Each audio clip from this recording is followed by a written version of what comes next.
Hi friends, so welcome to this channel CJV and CIV Made Simple.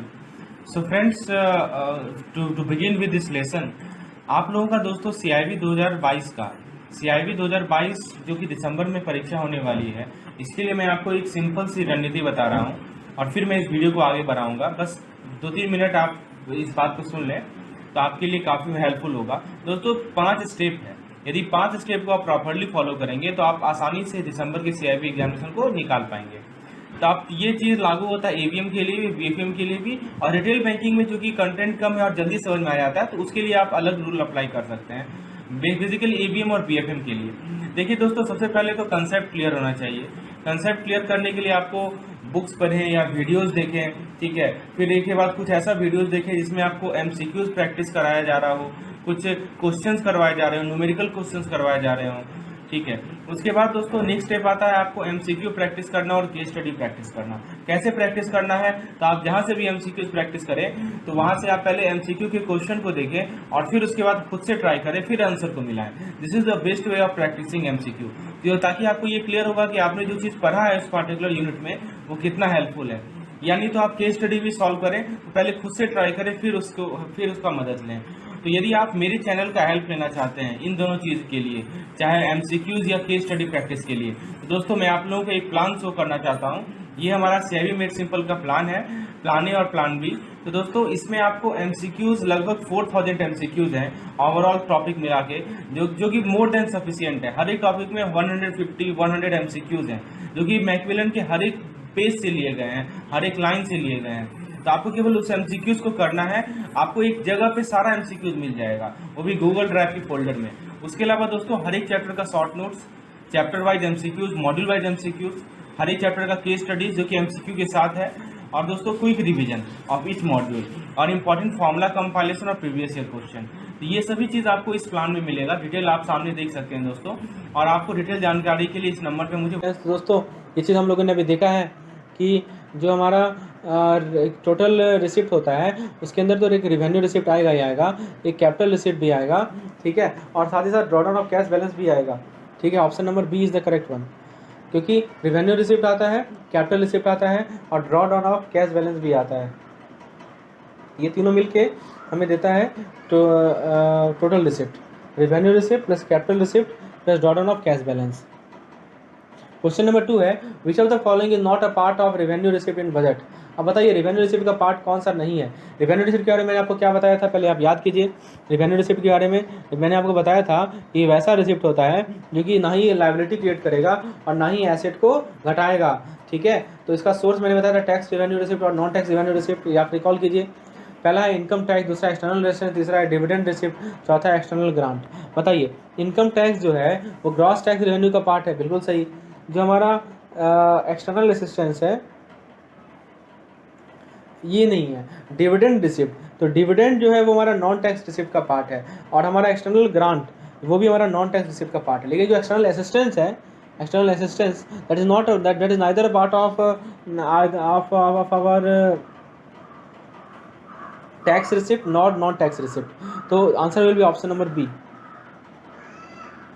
चलिए आगे देखते हैं। Receipt in budget can be capital और revenue, which of the following is a capital receipt. तो receipt जो है या तो कैपिटल होगा या रेवेन्यू होगा, तो इनमें से कौन सा हमारा कैपिटल रिसिप्ट था। तो फ्रेंड्स आप देखिए ऑप्शन को देखिए,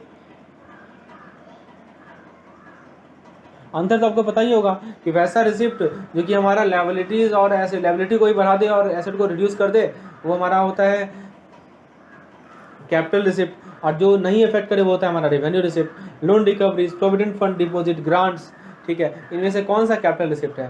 तो कैपिटल रिसिप्ट के बारे में मैंने आपको क्या बताया कि वैसा रिसिप्ट जिसका लॉन्ग टर्म जिसके कारण हमारा एसेट भी नहीं घटे, ठीक है, और दोस्तों जो कि एसेट को भी घटा दे और लायबिलिटी को भी क्रिएट कर दे। और इसके अंदर हमारा आता है नॉन डेट रिसिप्ट और debt receipt. Non debt receipt में क्या बताया था मैंने आपको कि जो कि हमारा फ्यूचर रिपेमेंट बर्डन को नहीं कैरी करे, और डेट में क्या होता है फ्यूचर तुरंत रिपेमेंट होता है।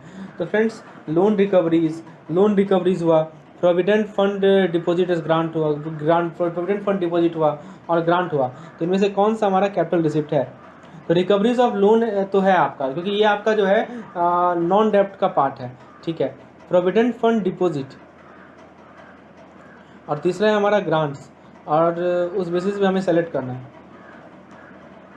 तो दोस्तों ग्रांट्स का जहाँ तक बात है, तो ग्रांट्स जो है हमारा कैपिटल रिसिप्ट का पार्ट नहीं है।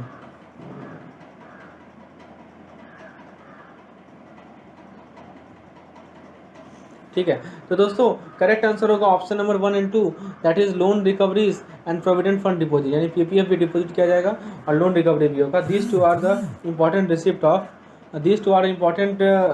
Of capital receipt. ओके, आगे देखते हैं क्वेश्चन नंबर 4। कैपिटल रिसिप्ट का फॉर्मूला है debt receipt plus non debt receipt plus external grant. अब बताइए क्या क्या फॉर्मूला है कैपिटल रिसिप्ट का। तो कैपिटल रिसिप्ट में हमने देखा कि डेट रिसिप्ट आता है, एक नॉन डेट रिसिप्ट आता है, बाकी तो कुछ आता नहीं है। तो option number D is the correct one. ठीक है, एक डेप्ट आएगा और एक क्या आएगा, नॉन डेप्ट आएगा। नेक्स्ट क्वेश्चन है नेट टैक्स रेवेन्यू का फॉर्मूला है। तो नेट टैक्स रेवेन्यू में क्या आता है आपका, gross tax revenue minus national calamity contingency duty transfer, तो ये एनसीसीएफ में जो ट्रांसफर होता है माइनस स्टेट शेयर। तो यहाँ है प्लस स्टेट शेयर, ये तो होगा नहीं, ये भी प्लस स्टेट, ये भी होगा नहीं। बचा ऑप्शन ए और सी, क्या अंतर है बताइए। यहाँ देखिए प्लस दे दिया, ये भी गलत है। ठीक है, यहाँ माइनस होगा, तो ऑप्शन नंबर ए करेक्ट है इसका। ठीक है दोस्तों, तो आप देखिए क्वेश्चन से आपको फॉर्मूला भी याद हो रहा है। आगे देखते हैं, find out the non plan expenditure out of the following. अब देखिए नॉन प्लान रेवेन्यू एक्सपेंडिचर बोल रहा है, तो सबसे पहले नॉन प्लान वैसा एक्सपेंडिचर होता है जो कि हमारा कोई प्रोडक्टिव पर्पस के लिए नहीं होता है, और उसमें भी रेवेन्यू है जो कि शॉर्ट टर्म के लिए होगा। तो देखिए लोन वोन जो होता है ना, वो तो नॉन प्लान एक्सपेंडिचर है, लेकिन वो कैपिटल एक्सपेंडिचर है, वो हमारा रेवेन्यू एक्सपेंडिचर नहीं है। क्योंकि लोन जो होता है वो लास्ट टर्म के लिए दिया जाता है, चाहे वो स्टेट को हो, चाहे वो सेंट्रल, चाहे वो किसी भी आपका पब्लिक इंटरप्राइज को हो, या आप किसी यूनिट टेरिटरी को। तो जब भी लोन दिखे आपको, तो आप समझ जाइए कि वो नॉन प्लान एक्सपेंडिचर है, लेकिन वो कैपिटल एक्सपेंडिचर में होगा। तो दिस इज रॉन्ग। ठीक है, उसके बाद interest payment and pre payment payment, ये तो हो सकता है हमारा। फिर देखिए यहाँ लोन लिखा है, ये भी नहीं होगा। फिर यहाँ भी लोन लिखा है, ये भी नहीं होगा। तो दोस्तों ऑप्शन नंबर बी हमारा करेक्ट आंसर है इस क्वेश्चन का। ठीक है, सो क्वेश्चन नंबर 6 का ऑप्शन नंबर बी हमारा क्या है, करेक्ट है। क्वेश्चन नंबर 7 देखते हैं, which of the following is not a part of non plan revenue expenditure. फिर से देखिए नॉन प्लान रेवेन्यू एक्सपेंडिचर लिखा है, जो नहीं है। तो फिर से देखिए लोन यहाँ लिखा हुआ है, लोन किसी को भी मिलेगा तो वो कैपिटल रेवेन्यू एक्सपेंडिचर का पार्ट होगा। सब्सिडीज, असिस्टेंट और पोस्टल डेफिसिट जो है वो हमारा रेवेन्यू एक्सपेंडिचर का पार्ट है। ठीक है, लेकिन जो लोन है वो नहीं है। तो option number C will be the correct one. ठीक है, नेक्स्ट क्वेश्चन देखते हैं, the expenditure in India are is classified as capital and revenue, which of the following is और रेवेन्यू रिसीव्ड एक्सपेंडिचर। तो रेवेन्यू एक्सपेंडिचर कौन सा है बताइए। तो एक तो हम लोगों ने देखा interest payment on debt, loan granted by central government, तीसरा सब्सिडीज। तो सब्सिडीज होगा, लेकिन जो लोन ग्रांटेड है वो हमारा कैपिटल का पार्ट है। इंटरेस्ट पेमेंट ऑन डेट हो सकता है। तो 1 एंड 3 ऑप्शन नंबर है, यानी ऑप्शन नंबर बी करेक्ट है। तो चीज़ आपको क्लियर हो रही है किस बेसिस पे मैं अब आपको बता रहा हूँ। ठीक है, चलिए अब एक हमारे सामने केस स्टडीज़ है। तो आइए दोस्तों केस स्टडी को सॉल्व करते हैं अच्छे तरीके से। देखिए केस स्टडी को सॉल्व करेंगे ना हम लोग, तो हमारा कंसेप्ट एकदम क्रिस्टल क्लियर हो जाएगा। आइए दोस्तों, तो जितने भी केस स्टडीज़ हैं सभी के सभी में हम लोग उस फॉर्मूले को अप्लाई करेंगे, और जो फॉर्मूला हम लोगों ने ऑलरेडी पढ़ रखा है। तो हमसे क्या पूछा गया है, जीसीसीडी ग्रॉस टैक्स रेवेन्यू निकालना है। तो ग्रॉस टैक्स रेवेन्यू में क्या क्या आता है बताइए, इसमें से कौन कौन सा ग्रॉस टैक्स रेवेन्यू का पार्ट है, आपको ये बताना है। तो बताइए दोस्तों, ग्रॉस टैक्स रेवेन्यू में हमारा इनकम टैक्स आएगा, अदर टैक्सेस आएगा, कस्टम आएगा, कॉर्पोरेशन टैक्स आएगा, यूनियन टैक्स आएगा, सर्विस टैक्स आएगा। ठीक है, तो ये पाँचों के पाँचों टैक्स आएंगे। अब जरा जोड़ लीजिए, कितना है, 500 है प्लस 400 है प्लस 200 है, 5 4 9 9 2 11, 11 5 16, 16 4 20, और 20 4 7 27, तो 27 होगा। ठीक है, एक बार फिर से देखिए, 5 4 9 9 2 11, 11 5 16, 16 4 20, 20 7 27। ठीक है दोस्तों, और एक और है यूनियन टेरिटरी वाला टैक्स भी होगा, ये 200, तो 2900। तो कितना आ गया, 2900 करोड़ हो गया। कौन सा ऑप्शन सही है बताइए, ऑप्शन नंबर सी सही है। तो आपको पता होना चाहिए कि हाँ ये सभी के सभी कंपोनेंट्स हमारे ग्रॉस टैक्स रेवेन्यू को निकालने के लिए हेल्पफुल होते हैं। आइए आगे देखते हैं, नेक्स्ट क्वेश्चन देखते हैं। फिर से देखिए हमारे सामने डाटा दिया गया है। अब यहाँ नेट टैक्स रेवेन्यू निकालने का आ गया है। क्या निकालने का आ गया है, net tax revenue.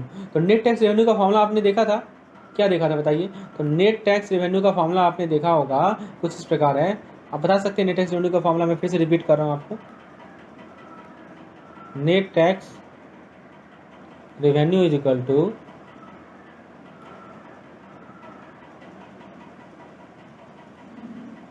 Gross tax revenue minus gross tax revenue में से क्या माइनस कीजिएगा बताइए, ताकि नेट टैक्स रेवेन्यू निकले। तो ग्रॉस टैक्स रेवेन्यू में से आप जो एनसीसीडी को पैसा ट्रांसफर हुआ है वो माइनस कर दीजिए, ठीक है।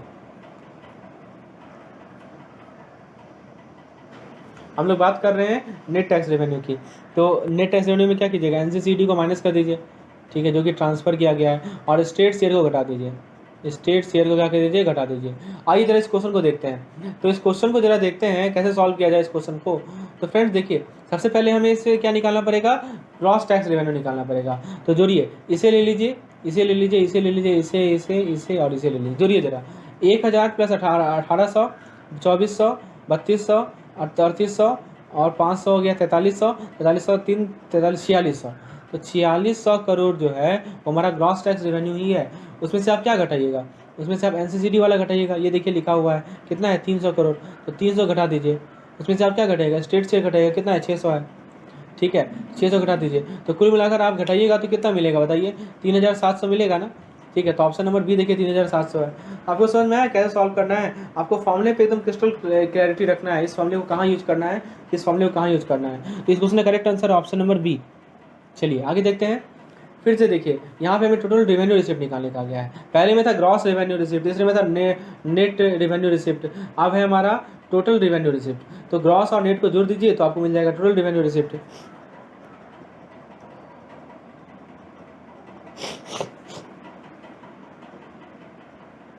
देखिए दोस्तों, ग्रॉस टैक्स रेवेन्यू था और नेट टैक्स रेवेन्यू था, ठीक है। इसके अलावा जो हमारा नॉन टैक्स रिसिप्ट है वो निकालना पड़ेगा यहाँ पे हमें। तो नॉन टैक्स रिसिप्ट में क्या क्या आता है बताइए। तो नॉन टैक्स रिसिप्ट में हमारा आता है,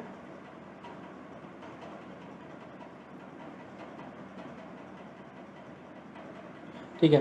तो दोस्तों नॉन टैक्स रिसिप्ट में क्या क्या आता है बताइए। तो नॉन टैक्स रिसिप्ट में आएगा हमारा इंटरेस्ट रिसिप्ट आएगा, ये वाला होगा, डिविडेंड होगा, एक्सटर्नल ग्रांट होगा, ठीक है, फिर अदर नॉन टैक्स रेवेन्यू होगा, और फाइनली अपना क्या होगा, रिसिप्ट ऑफ यूनियन टेरिटरी होगा, ठीक है, रिसिप्ट ऑफ यूनियन टेरिटरी, ये वाला।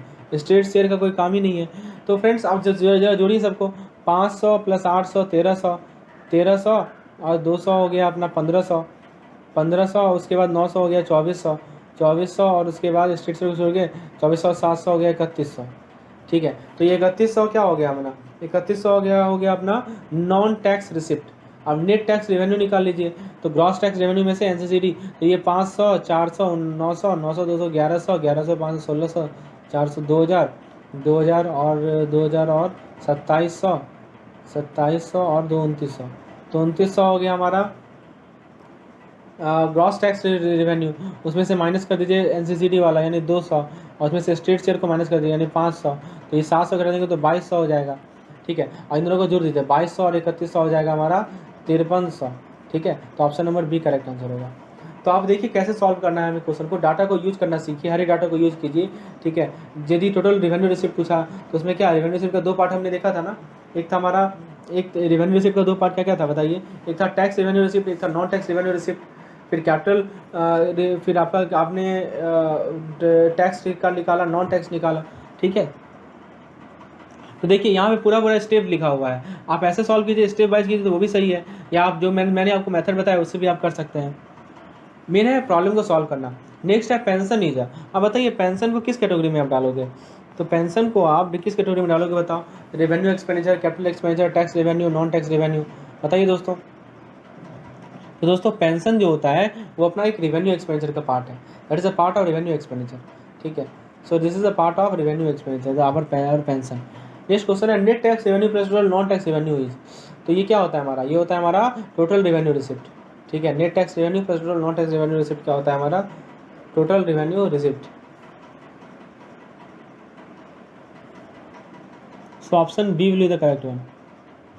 नेक्स्ट क्वेश्चन है फिर से एक हमारा केस स्टडीज है, ठीक है। इस केस स्टडी में देखिए क्या क्या लिखा हुआ है, revenue receipt, tax revenue, non tax revenue, capital receipt, recovery of loan, other receipt, borrowing, यही सब लिखा हुआ है। तो हमसे क्या पूछा गया है कि टोटल रिसिप्ट बताने के लिए। तो टोटल रिसिप्ट का दो पार्ट है, एक है अपना रेवेन्यू रिसिप्ट, एक है हमारा कैपिटल रिसिप्ट। रेवेन्यू रिसिप्ट का दो पार्ट है, एक है टैक्स रिसिप्ट, एक है non tax receipt. Capital receipt का दो पार्ट है, एक है डेट रिसिप्ट, एक है नॉन डेट रिसिप्ट। तो सभी को जोड़ेंगे तब हमें टोटल रिसिप्ट मिलता है।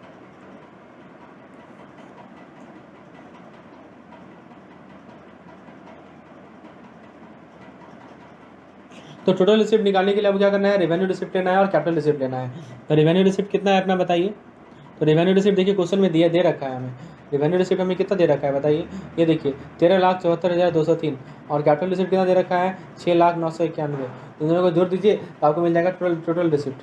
रेवेन्यू और कैपिटल क्वेश्चन में दिया हुआ है, इसलिए कोई दिक्कत वाली बात नहीं है। आगे देखते हैं, नेक्स्ट क्वेश्चन है 15, टोटल एक्सपेंडिचर निकालना है। तो एक्सपेंडिचर निकालने के लिए भी आपको क्या करना है, नॉन प्लान और प्लान एक्सपेंडिचर लेना पड़ेगा। तो देखिए तो दिया है क्या, नॉन प्लान और प्लान एक्सपेंडिचर।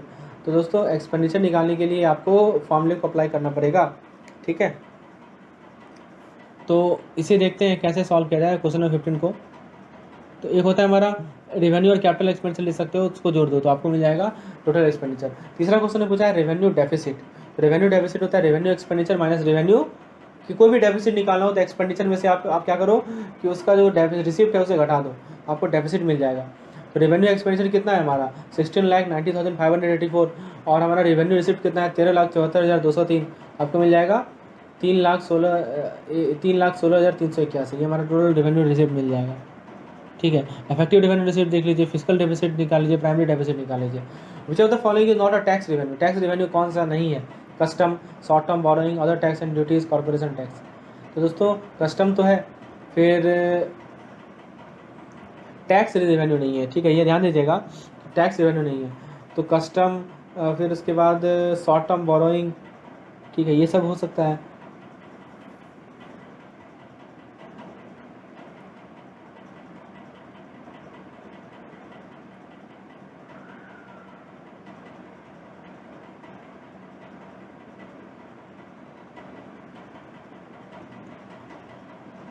तो which the following not a tax revenue. तो custom, short term revenue, other tax and corporation tax. तो कॉर्पोरेशन टैक्स जो है वो हमारा टैक्स रेवेन्यू रिसिप्ट है, इसलिए ऑप्शन नंबर डी क्या होगा हमारा सही आंसर होगा इस पार्टिकुलर क्वेश्चन का।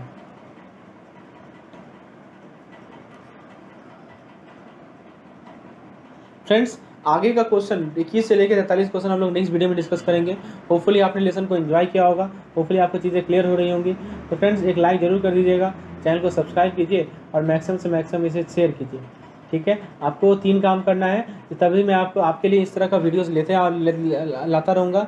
आपको क्या करना है दोस्तों, चैनल को लाइक करना है, वीडियो को लाइक करना है, चैनल को सब्सक्राइब करना है और दोस्तों इसे शेयर भी करना है अपने लोगों के साथ। दोस्तों यदि आप चाहते हैं कि मेरे टेलीग्राम ग्रुप से जुड़ना, जहाँ पे मैं एमसीक्यूज डेली बेसिस पे कंडक्ट करा रहा हूँ, तो नीचे व्हाट्सएप पे आपको एक लिंक मिलेगा, CAIB मेड सिंपल। आप सिंपली CAIIB मेड सिंपल लिख के सर्च करेंगे टेलीग्राम पे, तो आपको मेरे चैनल का लिंक मिलेगा, उसे ज्वाइन कर लीजिए, क्योंकि वहाँ पे मैं डेली बेसिस पे एमसीक्यूज करवा रहा हूँ, जिससे आपका प्रैक्टिस परफेक्ट रहे। तो होपफुली आपने लेसन एंजॉय किया होगा। आज के लिए इतना ही रहने देते हैं, धन्यवाद।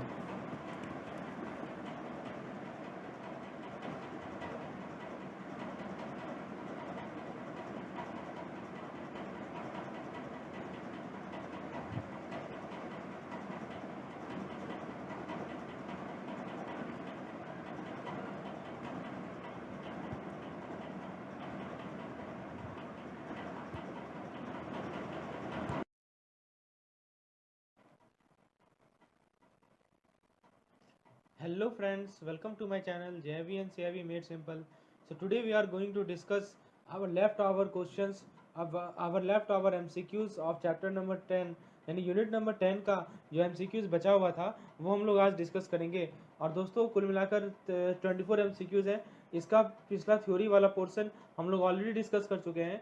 जिन लोगों ने इसके पिछले MCQs को नहीं देखा है तो वो यहाँ पे टॉप राइट कॉर्नर में आपको एक लिंक मिलेगा, इस पर जाकर आप पिछले 20 MCQs को देख सकते हैं, जो कि मैंने अपने पिछले वीडियो में डिस्कस किया था। आज के इस वीडियो में हम लोग 21 नंबर क्वेश्चन से स्टार्ट करेंगे दोस्तों, और देखते हैं इसे कंसेप्ट को। मैंने कंसेप्ट आपको पहले ही समझा चुका हूँ, ठीक है, बेसिक कंसेप्ट, और उसी बेसिस पे आज हम लोग आगे बढ़ते हैं। तो क्वेश्चन नंबर 21 है, which of the following is not a part of non plan revenue expenditure. अब दोस्तों जहाँ तक बात है रेवेन्यू एक्सपेंडिचर की, तो उसमें एक प्लान होता है, एक नॉन प्लान होता है। नॉन प्लान वो एक्सपेंडिचर होता है जो कि गवर्नमेंट नॉन प्रोडक्टिव एरिया पे स्पेंड करती है, जैसा कि आप सैलरीज ले लो, सब्सिडीज ले लो, लोन ले लो, इंटरेस्ट ले लो। तो ये सभी के सभी क्या हैं, ये सभी के सभी हमारे नॉन प्रोडक्टिव एरियाज हैं, सैलरीज, सब्सिडीज। देखिए मैं लिखता हूँ आपको, देखिए यहाँ पे सैलरीज हुए, ठीक है, सब्सिडीज हुए, उसके बाद आप ले सकते हो लोन्स, और उसके बाद आप ले सकते हो इंटरेस्ट। तो ये सभी के सभी हमारे क्या है, नॉन प्लान एक्सपेंडिचर के अंदर आते हैं, ठीक है। तो वैसा एक्सपेंडिचर इसमें गवर्नमेंट स्पेंड कर रही है नॉन प्रोडक्टिव एरिया पे, उसे ही हम लोग कहते हैं नॉन प्लान एक्सपेंडिचर।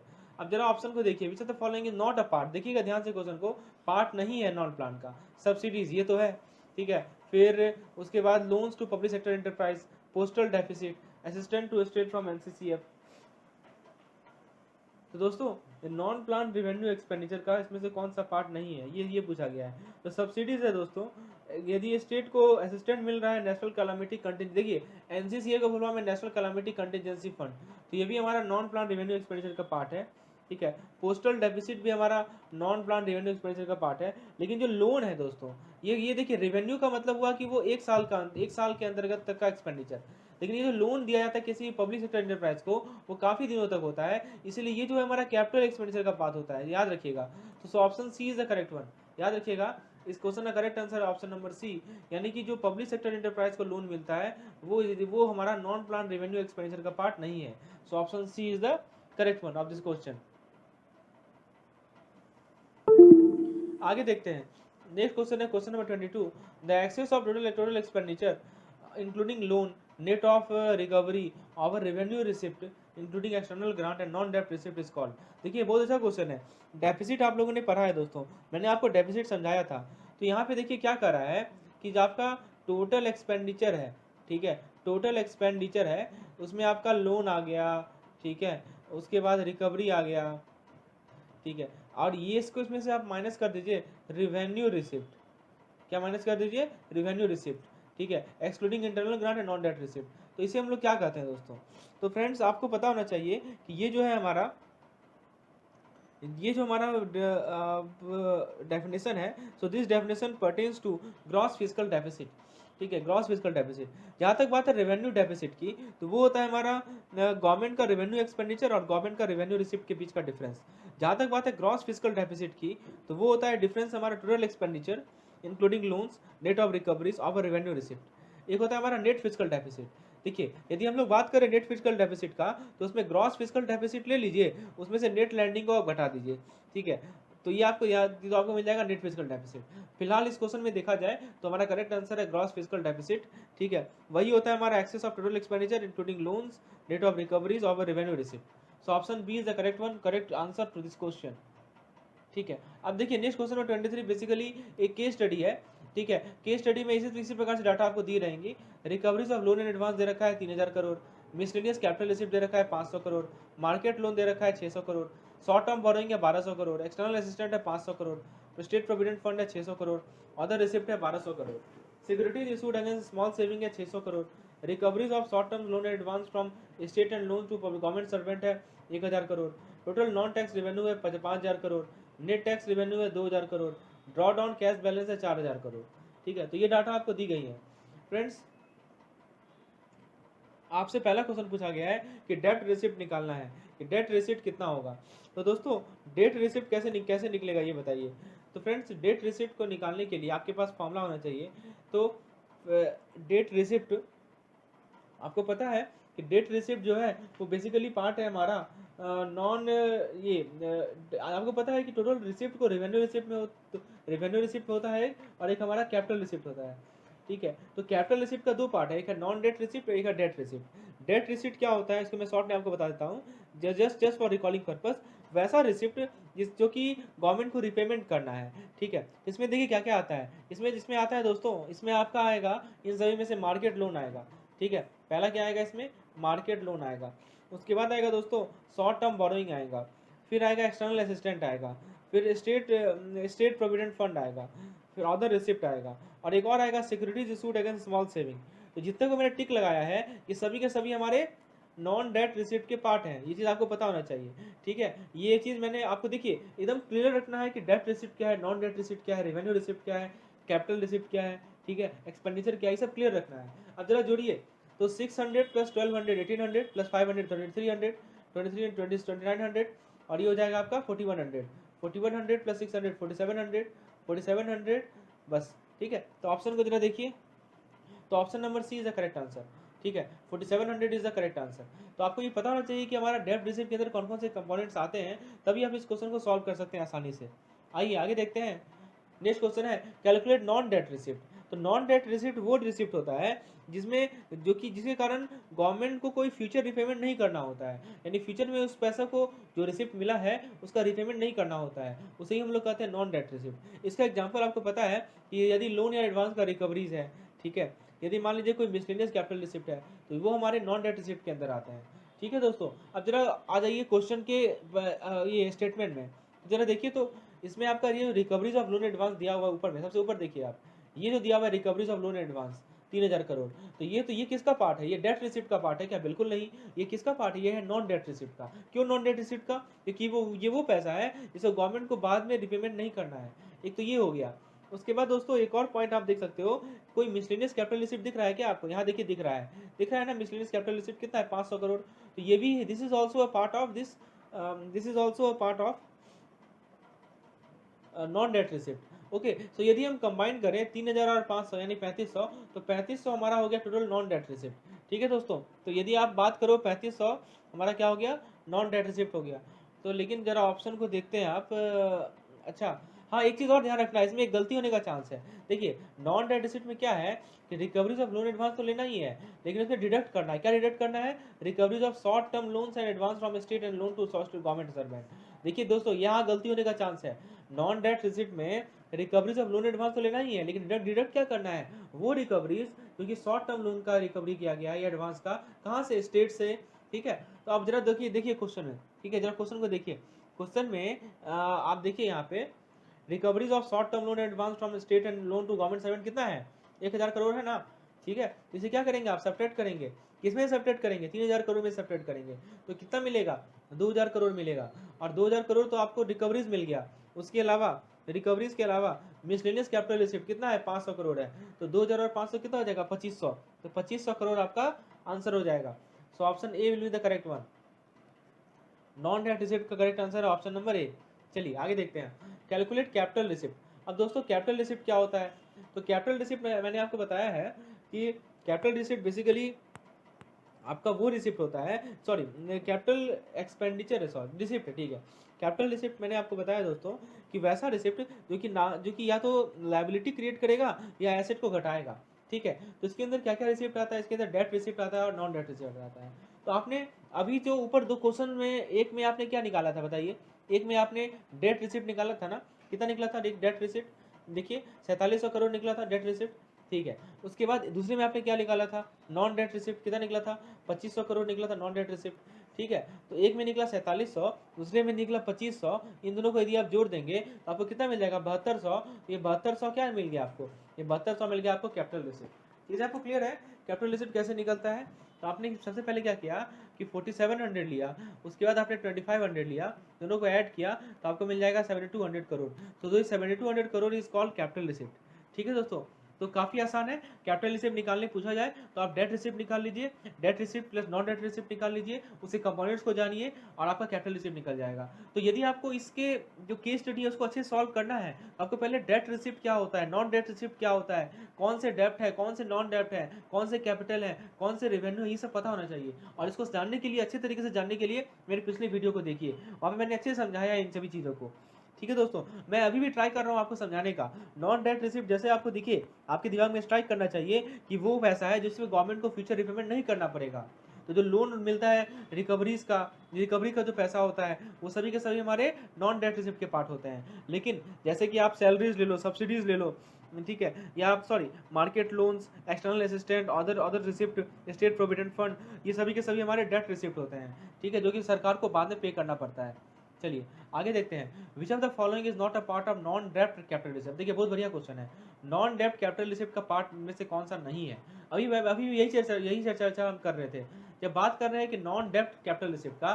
तो नॉन डेप्ट कैपिटल रिसिप्ट में एक आता है, एक तो रिकवरीज आता है दोस्तों, और एक हमारा मिसलेनियस कैपिटल रिसिप्ट आता है। बाकी सभी के सभी हमारे डेप्ट कैपिटल रिसिप्ट है। अब जरा ऑप्शन को देखिए, नेट एक्सटर्नल असिस्टेंट। तो दोस्तों ये तो हमारा क्या है? नेट एक्सटर्नल असिस्टेंट जो है वो हमारा डेप्ट कैपिटल रिसिप्ट है। ठीक है, नेट स्टेट प्रोविडेंट फंड, ये भी हमारा डेप्ट कैपिटल रिसिप्ट है। ठीक है, उसके बाद दोस्तों मार्केट लोन, ये भी हमारा डेप्ट कैपिटल रिसिप्ट है। ये तीनों के तीनों हमारे डेप्ट कैपिटल रिसिप्ट है। ये तीनों के तीनों नॉन डेप्ट कैपिटल रिसिप्ट नहीं है, यानी करेक्ट आंसर है ऑप्शन नंबर डी, यानी ऑल द अबव। चीजें आपको क्लियर हो रही हैं? तो इस प्रकार से option number D is the correct one. आइए क्वेश्चन नंबर 27 को देखते हैं। देखिए आपके सामने इतने डाटा दी गई हैं, miscellaneous capital receipt, market loan, short term borrowing, external assistant, state provident fund, other receipt, securities against small saving, recoveries of short term loans and advance from state and loans to government servant, total non tax revenue, net tax revenue, draw down cash balance. अब देखिए data इतनी दी गई हैं, आपको पहले पूछा गया है कि कैपिटल रिसिप्ट निकालो। अभी देखिए कैपिटल रिसिप्ट निकालने के लिए आपको क्या करना पड़ेगा, डेट रिसिप्ट निकालना पड़ेगा और नॉन डेट रिसिप्ट निकालना पड़ेगा अलग से। तो डेट रिसिप्ट नॉन रिसिप्ट को अलग से निकालिए, फिर जोड़ के आप कैपिटल निकालिए। अब जरा बात करते हैं, यदि हम लोग बात करें नॉन डेट रिसिप्ट की, तो नॉन डेट रिसिप्ट में कौन कौन सा पार्ट आएगा बताइए। एक तो रिकवरीज आएगा और एक हमारा मिसलेनियस कैपिटल रिसिप्ट आएगा, यानी 2500 प्लस 2500 हो जाएगा ये, ठीक है। हाँ, लेकिन यदि डेट रिसिप्ट का बात करें तो आपको क्या क्या आएगा बताइए, market loan, short term borrowing, external state provident fund, other receipt और सिक्योरिटीज। ये पांचों के पांचों हमारे क्या आएंगे, इसके पार्ट आएंगे, डेट रिसिप्ट के पार्ट आएंगे। तो सभी को आप जोड़ दीजिए, ठीक है। तो आप सभी को आप जोड़ देंगे तो आपको, हाँ इसमें एक चीज ध्यान रखना है कि इसमें से डिडक्ट करना है recoveries of short term loan advance from state and loan to state government, ठीक है। तो आपको मिल जाएगा 5400 करोड़। आप इसी को कैलकुलेट खुद से करके देखिए, ठीक है। आप ये पूछ सकते हैं कि 800 कहाँ से घटा, तो दोस्तों 800 है क्या, जरा क्वेश्चन में देखिए। तो आप देखिए 800 करोड़ वो पैसा है जो रिकवरीज है शॉर्ट टर्म लोन का और एडवांस का, कहाँ से, स्टेट से या किसी गवर्नमेंट सर्वेंट को लोन जो दिया गया है, वो है हमारा 800 करोड़। उसे हम लोग क्या करेंगे, डिडक्ट करेंगे, ठीक है। इसीलिए हम लोगों ने उसे डिडक्ट किया है 2000 में से। 2000 क्या हमारा रिकवरीज ऑफ लोन एडवांस है, ठीक है। और फिर मिसलेनियस कैपिटल रिसिप्ट 500 को जोड़ा तो हमें 1700 करोड़ आया। और इस प्रकार से हम लोगों ने डेट रिसिप्ट निकाला, वो कितना निकला, वो निकला हमारा 3700 करोड़। कैपिटल रिसिप्ट के लिए डेट रिसिप्ट और नॉन डेट रिसिप्ट को लेते हैं, तो 1700 और 3700 कितना हो जाएगा, 5400 crore. So option 5400 crore is the correct one. Question number 28 है, एक्सपेंड एनसीसीडी। दोस्तों एनसीसीडी आपने कब देखा था, आपको याद है, जब आप ग्रॉस टैक्स रेवेन्यू के बारे में पढ़ रहे थे, ठीक है। नेट टैक्स रेवेन्यू जब आप निकालते हैं ग्रॉस टैक्स रेवेन्यू से, तो उसमें एनसीसीडी से जो टैक्स कलेक्ट होता है, एनसीसीडी जो कलेक्ट होता है नेशनल कैलामिटी कंटिजेंसी फंड से, उसे सेपरेट करना होता है। अब आपसे क्वेश्चन पूछा है कि एनसीसीडी होता क्या है, तो दोस्तों देखिए ऑप्शन को देखिए। और पहला ऑप्शन है National Council on Crime and Delinquency, National Council on Credit and Debenture, National Council on Commercial and Deregulation, none of these. तो दोस्तों जहाँ तक बात है एनसीसीडी का, तो एनसीसीडी बेसिकली है हमारा, करेक्ट आंसर है दोस्तों इस क्वेश्चन का, इसको याद रखिएगा। करेक्ट आंसर ऑप्शन नंबर 1, यानी National Council on Crime and Delinquency. तो इसको याद रखना है, ये जस्ट फैक्चुअल क्वेश्चन है, तो this you should keep in mind, ठीक है। National Council on Crime and Delinquency, this is the correct answer, okay. दोस्तों नेक्स्ट क्वेश्चन देखते हैं। Dash is the difference between total receipt and total expenditure. बताइए total receipt और total expenditure के बीच का डिफरेंस को हम लोग क्या कहते हैं, इसे हम लोग कहते हैं दोस्तों बजट डेफिसिट, ठीक है। क्या कहते हैं दोस्तों, उसे हम लोग बजट डेफिसिट। यदि रेवेन्यू डेफिसिट की बात करें तो revenue expenditure minus revenue receipt minus revenue expenditure होता है। कैपिटल डेफिसिट की बात करें तो capital receipt minus capital expenditure होता है। तो बजट एक्सपेंडिचर क्या होता है, total receipt minus total expenditure. So option B is the correct one, ठीक है। आगे रेवेन्यू डेफिसिट क्या होता है, तो रेवेन्यू डेफिसिट होता है revenue expenditure minus revenue receipt, option C, ठीक है दोस्तों। चलिए नेक्स्ट क्वेश्चन देखते हैं, नेट फिस्कल डेफिसिट क्या होता है। तो नेट फिस्कल डेफिसिट को मैंने आपको समझाया था कि जो नेट फिस्कल डेफिसिट होता है दोस्तों, वो होता है हमारा gross fiscal deficit minus net lending, ठीक है। ग्रॉस फिस्कल डेफिसिट में से नेट लैंडिंग को यदि घटा दें तो हमें मिल जाएगा net fiscal deficit. So option B is the correct one, ठीक है। आगे देखते हैं next question. Next question 32 number है, फिस्कल डेफिसिट का फुल फॉर्म, फिस्कल डेफिसिट का क्या मतलब है, ये पूछा गया है। तो दोस्तों फिस्कल डेफिसिट क्या होता है, पहला ऑप्शन है the difference between the government total expenditure and total receipt including borrowing. The difference between, देखिए फिस्कल डेफिसिट होता क्या है दोस्तों,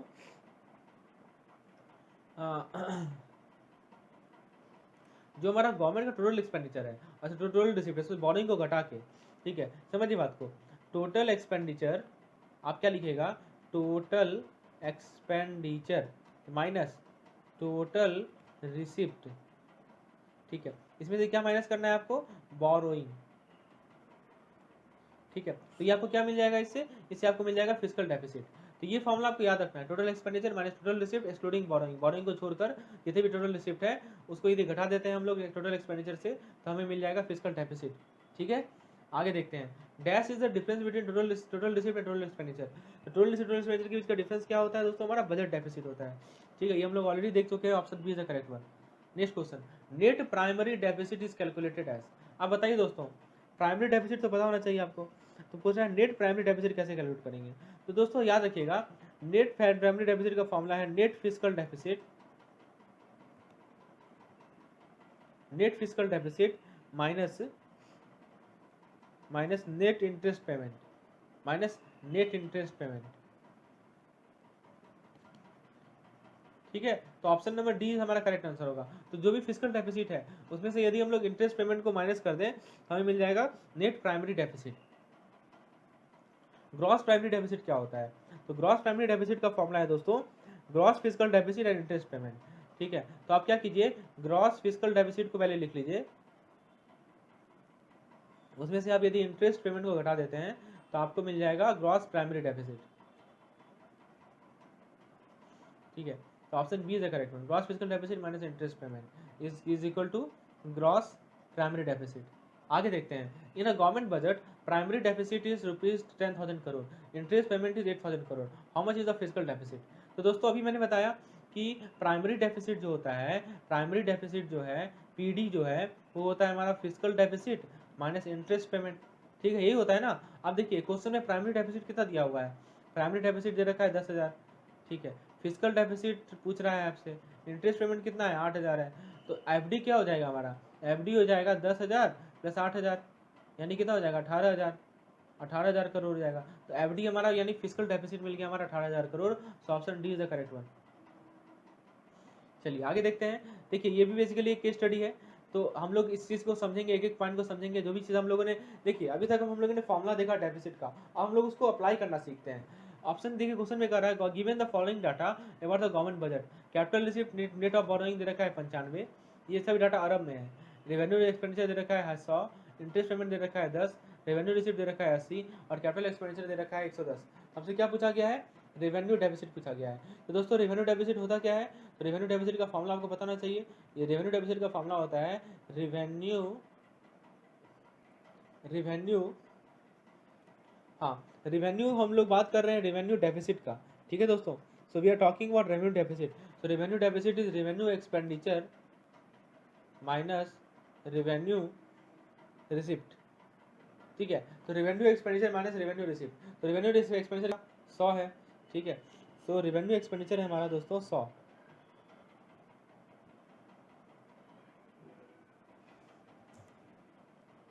तो दोस्तों रेवेन्यू एक्सपेंडिचर है हमारा 100, रेवेन्यू एक्सपेंडिचर है हमारा कितना 100, और 100 में से हम लोग क्या करेंगे रेवेन्यू रिसिप्ट, तो रेवेन्यू रिसिप्ट कितना है 80, इसे माइनस करेंगे तो यानी 20 मिल जाएगा हमें, 20 अरब मिल जाएगा हमारे रेवेन्यू डेफिसिट, यानी ऑप्शन नंबर ये हमारा करेक्ट आंसर होगा।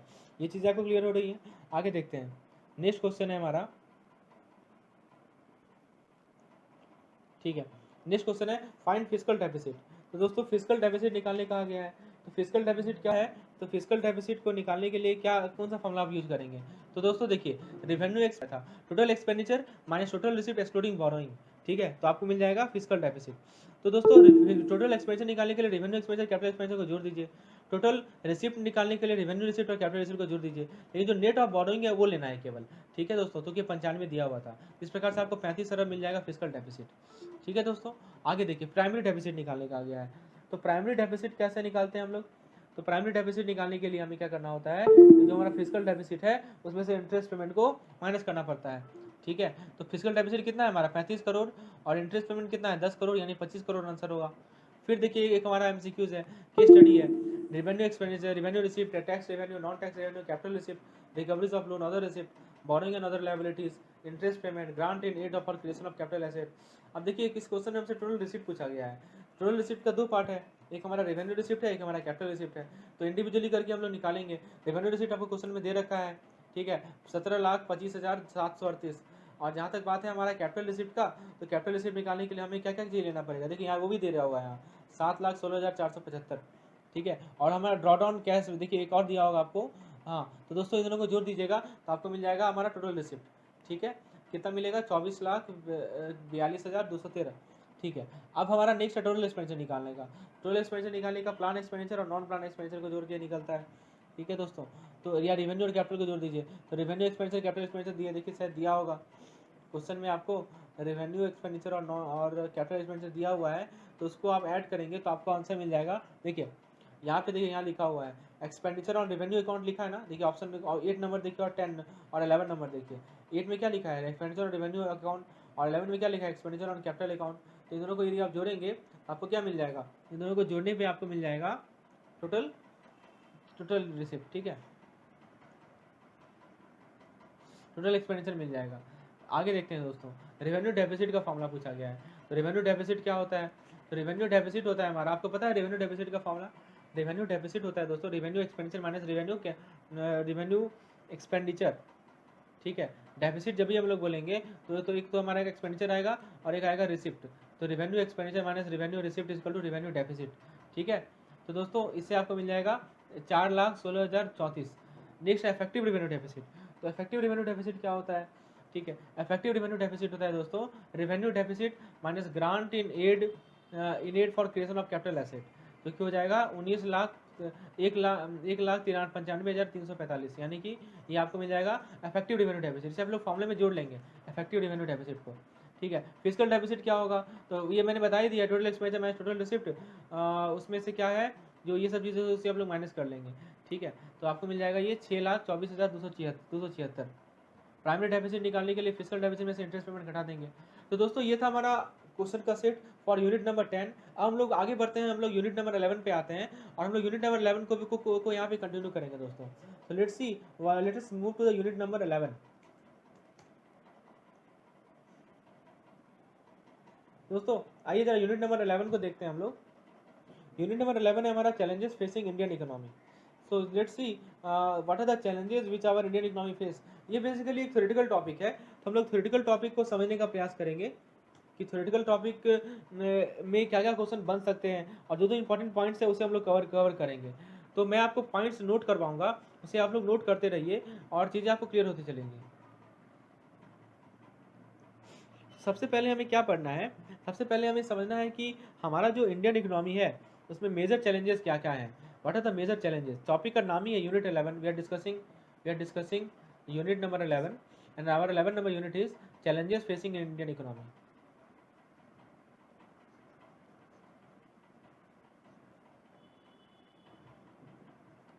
Indian economy. तो दोस्तों आइए जरा इस टॉपिक को हम लोग इंट्रोड्यूस करते हैं। तो इंट्रोड्यूस करने से पहले आपको ये देखना है कि कौन कौन से मेजर चैलेंजेस हैं। तो दोस्तों सबसे पहला है हाई ग्रोथ रेट को अटेंड करना, ठीक है। सबसे पहला चैलेंज जो है वो ये है कि कैसे हम लोग ग्रोथ रेट हाई को अटेंड करें। दूसरा चैलेंज क्या है दोस्तों? इकोनॉमिक रिफॉर्म्स के प्रोसेस को आपको बढ़ाना है, एक्सपीडाइट करना है। इकोनॉमिक रिफॉर्म को एक्सपीडाइट करना है, फास्ट करना है। तीसरा है दोस्तों फाइनेंशियल स्टेबिलिटी को अटेंड करना है।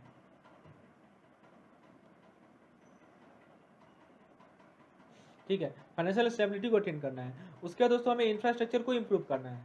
ये सभी के सभी इंपॉर्टेंट चैलेंजेस हैं, हम लोग डिटेल में डिस्कस करेंगे इन सभी के बारे में। और पांचवा है दोस्तों कि हमें ह्यूमन डेवलपमेंट, उसके बाद आपका फाइनेंशियल इंक्लूजन, इसे हम लोग क्या करना है, इन सभी इशू को टैकल करना है। तो देखिए दोस्तों ये 5 मेजर इशूज हैं। यदि क्वेश्चन आपसे पूछा जाए कि इनमें से अभी के पर्पस में in the current contemporary which of the following is the major challenges which is faced by our Indian economy, तो आप बताओगे कि हाई ग्रोथ रेट नहीं मेंटेन हो पा रहा है, उसको अटेंड करना है हमें, इकोनॉमिक रिफॉर्म को इंश्योर करना है, फाइनेंशियल स्टेबिलिटी को इंश्योर करना है, इंफ्रास्ट्रक्चर को इंप्रूव करना है, और दोस्तों एसडीआई यानी ह्यूमन डेवलपमेंट इंडेक्स को इंप्रूव करना है, और साथ साथ फाइनेंशियल इंक्लूजन भी लाना है। चलिए यही चीज़ क्लियर हो गई आपको। अब जरा हम लोग देखते हैं कि हमारे भारतीय अर्थव्यवस्था के यूनिक फीचर क्या क्या है। What are the some unique feature of our Indian economy? So let's move to the next topic which is unique feature of our Indian economy.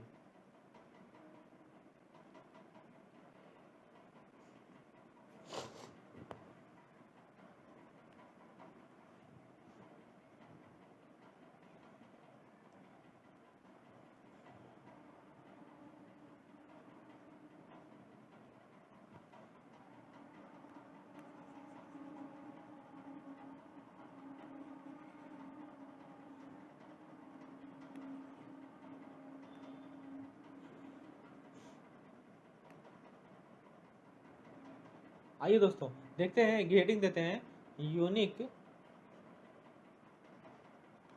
Feature of Indian economy. तो दोस्तों देखिए सबसे पहला important feature क्या है कि हमारा जो ग्रोथ है वो डोमेस्टिक डिमांड ड्रिवन है, यानी कि हमारे देश में ही डिमांड है, ठीक है। सो डोमेस्टिक डिमांड ड्रिवन ग्रोथ, ये सबसे इंपॉर्टेंट पॉइंट है कि हमारा जो डिमांड ड्रिवन ग्रोथ है वो डोमेस्टिक है, हमारे देश का ही ग्रोथ डिमांड ड्रिवन है। उसके बाद दोस्तों जो हमारा करंट अकाउंट डेफिसिट होता है, ये होता है क्या, थोड़ा इसके बारे में जान लीजिए। देखिए समझिए, आप जितने भी गुड्स एंड सर्विसेज हैं देखिए जितने भी गुड्स एंड सर्विसेज हैं, जिसको आपने क्या किया, जिसको आपने इंपोर्ट किया, आयात किया, उसका जो वैल्यू है, ठीक है, जितने भी गुड्स एंड सर्विसेज को आपने आयात किया, इंपोर्ट किया, उसका जो वैल्यू है उसे आप ले लीजिए, ठीक है, और उसमें से आप घटा दीजिए क्या, जितने भी एक्सपोर्टेड माल हैं उसके वैल्यू को। तो ये जो डिफरेंस है वो कहलाता है हमारा करंट अकाउंट डेफिसिट, ठीक है। आप खुद समझिए कि यदि हम लोग ज़्यादा माल को, यदि ज़्यादा value of goods and services को इंपोर्ट करेंगे तो करंट अकाउंट डेफिसिट क्या होगा, पॉजिटिव होगा और बढ़ते चला जाएगा। हमें ये इंश्योर करना है कि हमारा एक्सपोर्ट भी उसके कंपेरेटिवली होना चाहिए, ताकि ये जो डिफरेंस है, जो गैप है वो कम रहे, सीएडी जो है हमारा वो कम से कम रहे, ठीक है। तो दोस्तों जहाँ तक बात है सीएडी की, यानी करंट अकाउंट डेफिसिट की, तो उसके बारे में आपको मैं बता दूं कि 2011-12 में ये जो सीएडी है वो पहुंच चुका था कहाँ पे, 4.7% ऑफ जीडीपी। लेकिन मैंने आपको क्या बताया, सीएडी जितना कम रहेगा उतना हमारा इकोनॉमी बूस्ट अप होगा। लेकिन आप देख सकते हो ये चीज़ इंप्रूवमेंट आया, कब इंप्रूवमेंट आया, तो 2016-17 में इंप्रूवमेंट आया, और यही सेम सीएडी 4.7% की जगह आपको मिला 0.7% पे। तो आप देख सकते हो कितना इंप्रूवमेंट आया।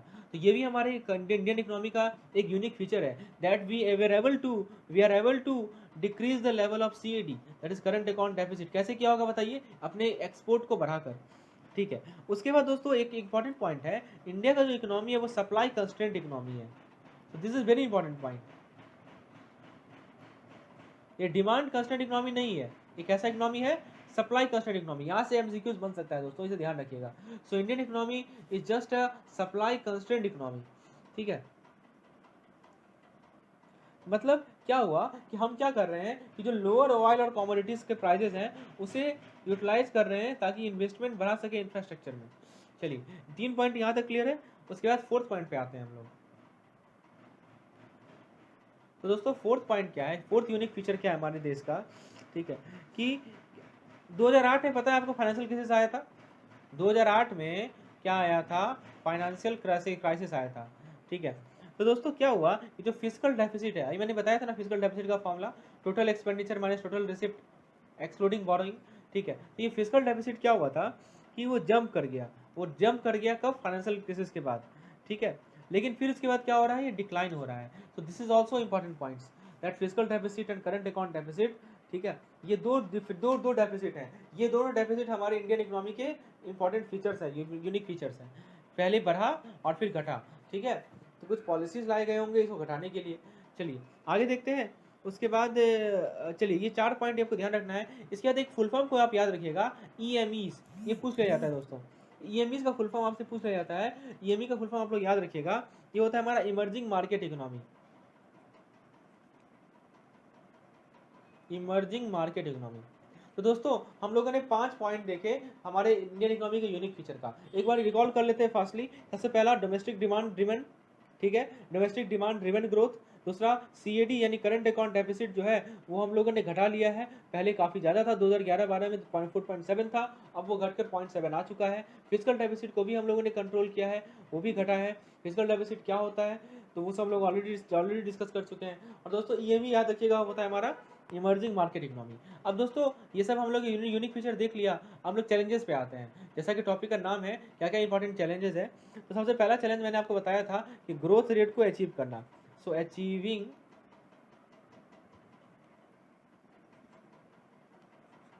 हायर ग्रोथ, तो हायर ग्रोथ को अचीव करना ये सबसे इंपॉर्टेंट पॉइंट है। देखिए हमारे पास हायर ग्रोथ रेट है पूरे वर्ल्ड में, और हमारा पॉपुलेशन जो है वो अलार्मिंग रेट से ग्रो हो रहा है, जो कि क्या हो रहा है कि जो पर कैपिटा है उसको क्या कर रहा है, पर कैपिटा ग्रोथ को घटा रहा है। तो इंडिया को क्या चाहिए, India needs higher growth rate, ये रिक्वायरमेंट है अभी के समय की। India needs higher growth rate to take care of growing population,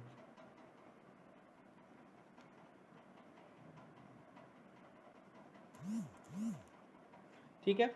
ये पॉइंट याद रखिएगा आप। नेक्स्ट पॉइंट याद रखिए कि जो हमारा चैलेंजेस हमारा इकोनॉमी फेस कर रहा है वो है पब्लिक इन्वेस्टमेंट को रिवाइव करना, ये भी इंपॉर्टेंट चैलेंज है, reviving the public investment.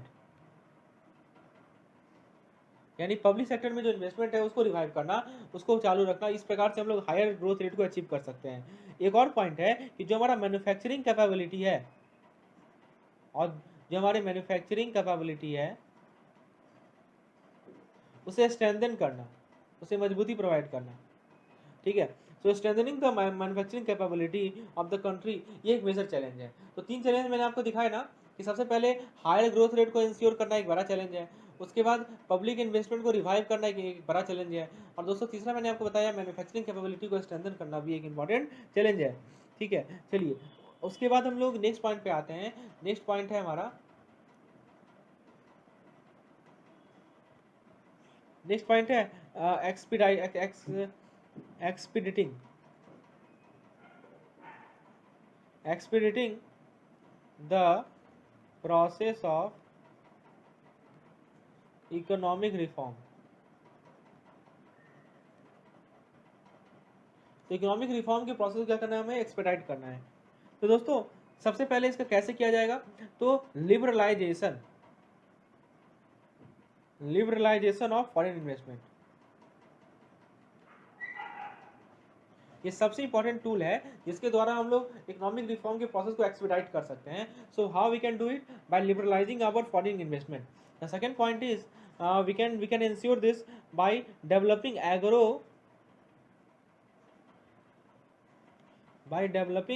Agro processing, okay, by developing agro processing for boosting agriculture growth. उसके बाद दोस्तों जो पब्लिक सेक्टर इंस्टीट्यूशन है उन्हें स्ट्रेंथन करना पड़ेगा। ठीक है, देखिए कैसे करेंगे हम लोग, कि जो हमारे लॉस मेकिंग पब्लिक एंटरप्राइज है, जो हमारे लॉस मेकिंग पब्लिक एंटरप्राइजेस है, ठीक है, उन्हें क्या करना पड़ेगा, उन्हें प्राइवेटाइज करना पड़ेगा।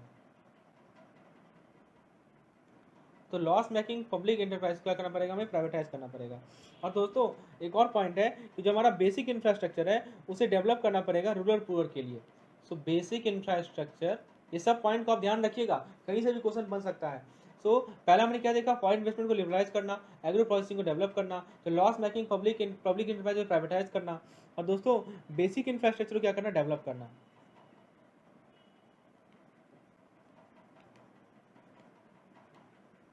किसके लिए, तो रूरल पीपल के लिए,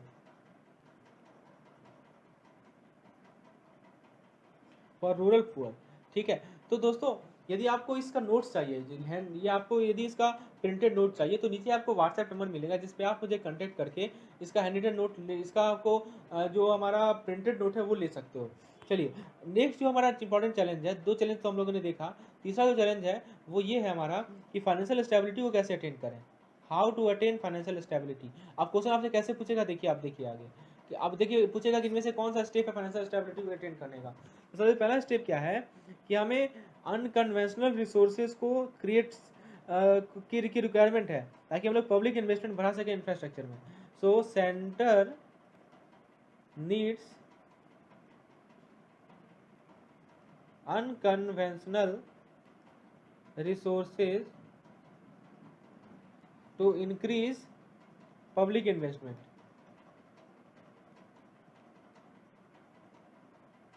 एक ये पॉइंट है। दूसरा पॉइंट है दोस्तों कि जो हमारा पुअर एग्रीकल्चर ग्रोथ है और स्लोइंग रूरल इकोनॉमी है, इसने क्या किया, इसने कंजप्शन के डिमांड को घटा दिया और बैंक में क्या किया, एनपीए बढ़ा दिया। कौन कौन सा चीज मैंने बताया, पुअर एग्रीकल्चर ग्रोथ, ये बड़ा चैलेंज है। और प्लस मैंने क्या बताया इसके अलावा, रूरल स्लोइंग रूरल इकोनॉमी, यानी जो हमारे विलेजेस की अर्थव्यवस्था है वो धीरे धीरे स्लो होती जा रही है। तो इसका आफ्टर इफेक्ट क्या हुआ, इसका आफ्टर इफेक्ट ये हुआ कि हमारा एनपीए जो है बैंकों में बढ़ता चला गया, लोन वो लोग लेते चले गए, चुका नहीं पाए, तो एनपीए हमारे बैंकों में बढ़ता चला गया। उसके बाद दोस्तों एक्सपोर्ट डिक्लाइन होना, एक्सपोर्ट का घटना, और दोस्तों सीएडी जो हमारा करंट अकाउंट डेफिसिट है, ठीक है, तो इसको अंडर कंट्रोल में रखना, ये बहुत बड़ा चैलेंज है। यदि क्योंकि हमारा एक्सपोर्ट धीरे धीरे घट रहा है तो ये जो सीएडी है वो तो बढ़ेगा ही ना, वो तो गैप तो बढ़ेगा ही, तो इसको कंट्रोल में रखना, this is also one of the major challenges which is faced by our Indian economy, ठीक है। चलिए उसके बाद है दोस्तों इंफ्रास्ट्रक्चर को इम्प्रूव करना। चौथा पॉइंट है हमारा इंफ्रास्ट्रक्चर को इम्प्रूव करना।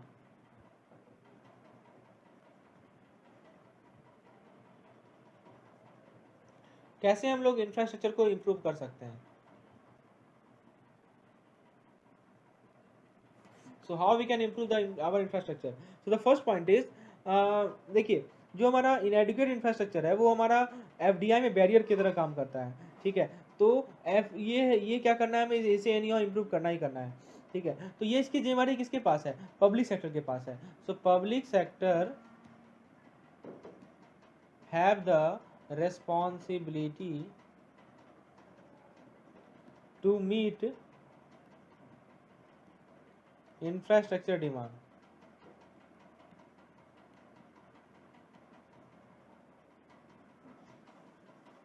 Public sector have the responsibility to meet infrastructure demand.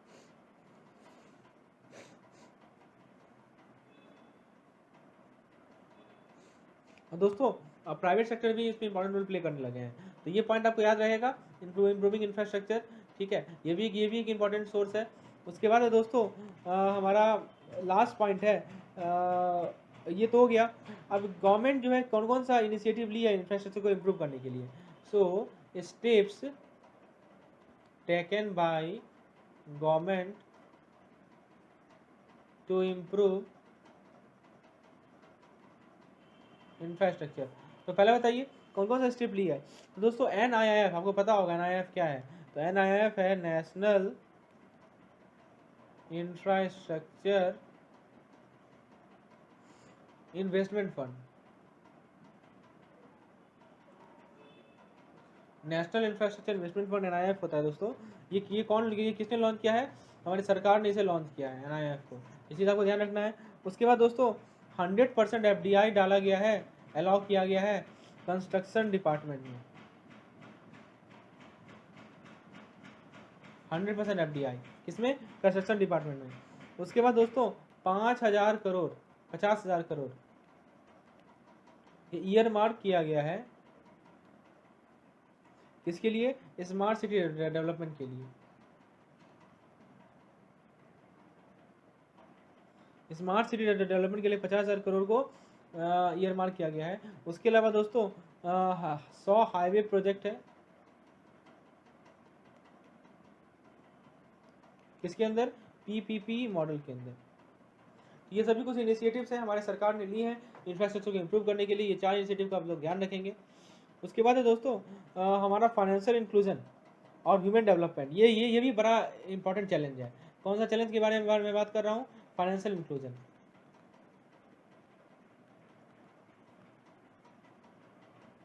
Financial inclusion और ह्यूमन डेवलपमेंट इंडेक्स को इम्प्रूव करना। तो दोस्तों देखिए जो एजुकेशन का क्वालिटी है, ठीक है, क्वालिटी ऑफ एजुकेशन, ठीक है, और HDI ह्यूमन डेवलपमेंट इंडेक्स, ठीक है, इसको क्या करना पड़ेगा? इम्प्रूव करना पड़ेगा, तभी जाकर ये जो इंपॉर्टेंट चैलेंजेस हैं उसको हम लोग कोप अप कर सकते हैं। उसके बाद दोस्तों क्या क्या कह सकता है कि जो इंटरप्रेन्योरशिप है,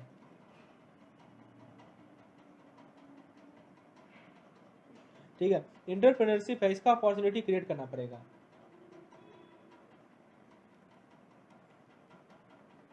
तो इंटरप्रेन्योरशिप की अपॉर्चुनिटी को क्रिएट करना पड़ेगा। और इस दिशा में आपको पता होगा सरकार की एक स्कीम है, स्टार्टअप स्कीम, ठीक है, वो इस दिशा में काम कर रही है इंटरप्रेन्योरशिप की अपॉर्चुनिटी को क्रिएट करने के लिए। उसके बाद दोस्तों कुछ इनिशिएटिव जैसे लिए गए, जैसे जनधन योजना, ठीक है। तो आपको पता है ये जो जनधन योजना है, ठीक है, ये बूस्ट प्रोवाइड किया है फाइनेंशियल इंक्लूजन को, क्योंकि ये एक ऐसा सिंगल मोस्ट योजना है जिसके द्वारा क्या है कि 185 मिलियन बैंक अकाउंट को ओपन किया गया था। तो ये सभी कुछ स्टेप लिए गए थे सरकार के द्वारा, और भी लिए जाने चाहिए, जिसके थ्रू हम लोग इन चैलेंजेस को फेस कर सकते हैं। आइए दोस्तों थ्योरी में बस इतना ही है इस टॉपिक में। हम लोग इस टॉपिक में कुछ MCQs को करते हैं, कुछ इंपॉर्टेंट MCQs को देखते हैं जिसे क्वेश्चन पूछे जा सकते हैं हमारे एग्जामिनेशन में। So let's see what are the some important MCQs which can be asked from this question, from this topic. तो दोस्तों देखिए सबसे पहला क्वेश्चन है हमारा, what drive Indian economy mainly. देखिए क्वेश्चन है, इनमें से कौन सा इनमें से क्या जो है इंडियन इकोनॉमी को ड्राइव करता है सबसे ज़्यादा। ठीक है दोस्तों,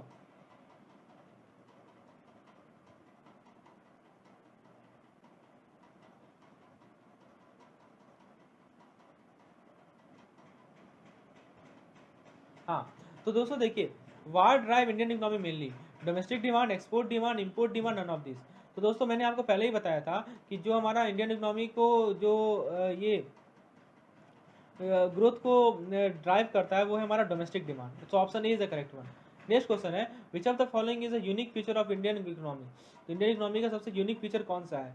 ठीक है, तो ऑप्शन ए कर रहा है growth is driven by domestic demand, B कर रहा है there is a situation of twin deficit, physical deficit as well as current account deficit, C India is supply constraint economy. बिल्कुल सही, इंडिया सप्लाई कंस्ट्रेंट इकोनॉमी है, सही बात है। India का जो ग्रोथ है वो डोमेस्टिक डिमांड से ड्राइव होता है। और दोस्तों एक ऐसा सिचुएशन है ट्विन डेफिसिट का, ये भी सही है। So all of these are correct, option A to D are correct. Question number 3 है, which one of the following is according to you an unique feature of Indian economy when compare to other. तो इनमें से कौन सा भारतीय अर्थव्यवस्था का एक यूनिक फीचर है दूसरे से तुलना में। It is driven by domestic demand, बिल्कुल सही। It is strong in manufacturing sector, बिल्कुल सही। It is having surplus in current account in the international trade, तो ये बताइए। फिर it is there is no supply constraint, ये गलत है। ठीक है, स्पेशली नॉन सेरल्स। तो दोस्तों आपसे ये पूछा गया कौन सा सही है, तो दोस्तों स्ट्रॉन्ग है, ये गलत है। मैन्युफैक्चरिंग सेक्टर में स्ट्रॉन्ग नहीं है दोस्तों। तो आपको पता है कि हमारा एग्रीकल्चर सेक्टर सबसे ज़्यादा सर्विस सेक्टर में स्ट्रॉन्ग है। ठीक है, उसके बाद मैन्युफैक्चरिंग, उसके बाद है हमारा एग्रीकल्चर, प्राइमरी जो एक्टिविटीज़ है। So option A is the correct one. इस क्वेश्चन का करेक्ट आंसर क्या है दोस्तों, इस क्वेश्चन का करेक्ट आंसर है हमारा ऑप्शन नंबर ए।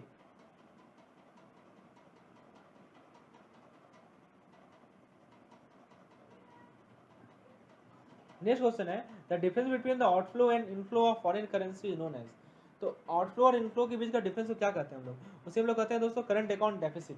ठीक है, मैंने आपको बताया है जो भी एक्सपोर्टेड है और जो भी इंपोर्टेड है दोनों के बीच का जो गैप होता है that is what we call as current account deficit. Next question है, ईएमई को एक्सपेंड कीजिए। तो ईएमई मैंने बताया था इमर्जिंग मार्केट इकोनॉमी को हम लोग ईएमई कहते हैं। So option C is the correct one. Next question number 6 है, the traditional method to safeguard financial stability do not include which of the following. तो आपने अभी हम लोगों ने डिस्कस किया कि जो फाइनेंशियल स्टेबिलिटी को इंश्योर करना एक इंपॉर्टेंट फंक्शन है हमारे एक इंपॉर्टेंट चैलेंज है। तो दोस्तों कैसे इसे इंश्योर किया जाएगा, उसका ट्रेडिशनल मेथड है, उसमें ट्रेडिशनल मेथड कौन सा नहीं है। तो एक्सपोजर नॉर्म है, बिल्कुल सही है। फिर है आपका prescription of risk wait for capital adequacy, ये भी सही है। फिर प्रोविजनिंग रिक्वायरमेंट ऑन एसेट, ये भी सही है।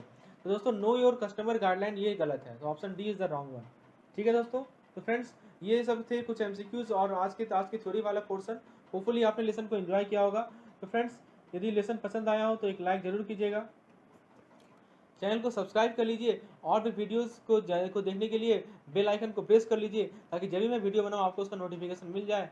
फ्रेंड्स इस वीडियो को शेयर कीजिए और भी लोगों के साथ। यदि आपको इस पर्टिकुलर लेसन और भी लेसन की पीडीएफ की रिक्वायरमेंट है जो कि मेरे प्रिंटेड नोट्स हैं, तो उसके लिए आपको एक पेड वर्जन लेना पड़ेगा, जिसके लिए आप मुझे व्हाट्सएप नंबर पर कॉन्टैक्ट कर सकते हैं। तो दोस्तों आज के लिए इतना ही रहने देते हैं, अगले वीडियो में मैं आपके साथ नेक्स्ट लेसन के साथ आऊँगा। धन्यवाद।